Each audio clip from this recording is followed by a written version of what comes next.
Alright lads, welcome to my review of the Bosch GFK600 palm router. So this is the box that the product comes in. I think there is an outer bit of cardboard, but I took this off. I have been using this product for quite a bit, just for around the house, doing a lot odd bits of jobs, so this isn't an unboxing, but it is still in very, very good condition. I haven't banged it about. As you can see, GFK600 tells you pretty much what it is. 600 watts, 33,000 revs per minute, 6 to 8mm collet. So 1.25 basically.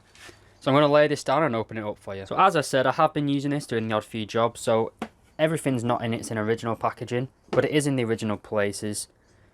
So we've got a side guide, another side guide. We have this nice little spanner here, which fits just in the side of the box. It's a very, very nice addition. Fits in there nice and tight. Never going to lose that. When the box is shut, nothing rattles around. All in very, very secure.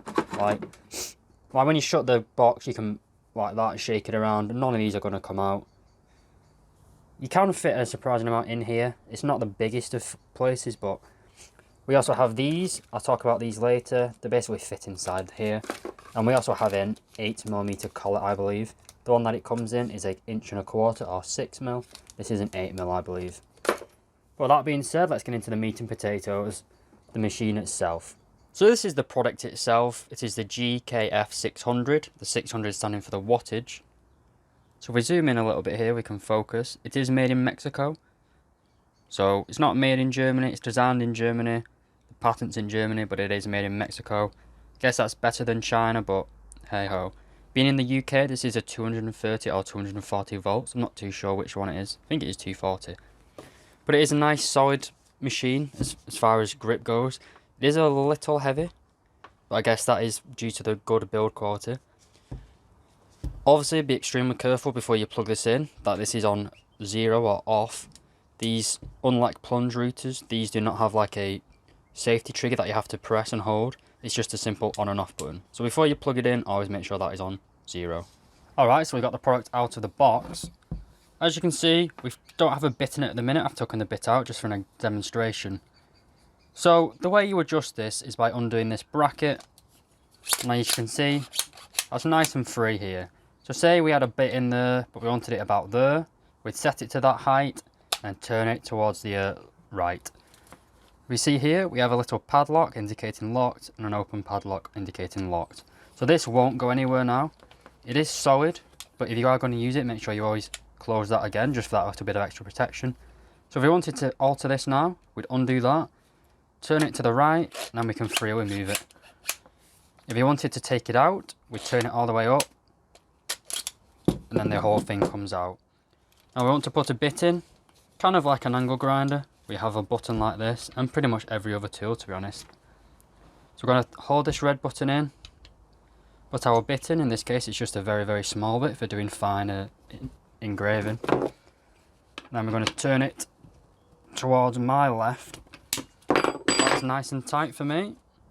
Obviously, you might want to double check that. And then for putting this back, we have For putting this back, we have 2 little arrows here.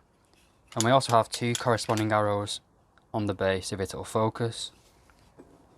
So these 2 are going to go in like that. Now this is a little tricky to do actually. It's going to go in and it fits in just like that. So nice and simple. Now if you were going to be using this, you'd want it like that. You can't really, the camera won't really focus it, but that's locked in. Wait, focus. So that's ready to go. Now, say we did use this and it was a little bit too deep. Say we wanted it just a little bit thinner. We'd undo that and go around to the side, and we can turn it towards the left and put more depth, or turn it towards the left, to the right, sorry, and have less depth of the cut. So it is a nice little feature like that. I do really like this. But let's put it in practice. Alright, so for demonstration purposes, I put a nice little round over bit on here. I've got a customer that wants a nice sign making for the bar. So we're just going to go around the edges of the sign, put a nice little round over on it. This is basically what a palm router is used for. It's nice, convenient, you can put your hands here and go around it. But without any further ado, let's get into it.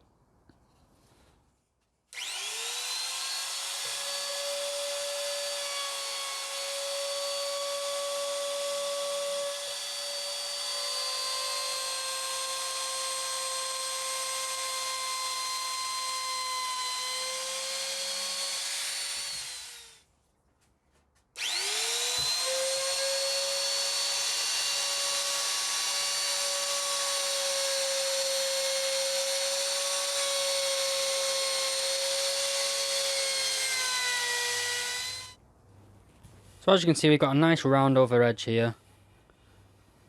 This is, well, it is solid beech oak, so it's not, it is a hardwood, but it's not a hardwood, if you know what I'm saying. It is a nice round over though. Don't know if the camera will focus. Go on, you bastard. It's got a nice job. 600 watts. It's not amazingly powerful, but it is quite good for a little palm router. I don't feel like I'm lacking any power, if you know what I mean. It's rounded over this beech pretty well. Again, it is a hardwood, but it's not oak. Here, this is because the grain of the wood isn't even. I need to square it up again. It's just a test piece, but it does the job pretty well.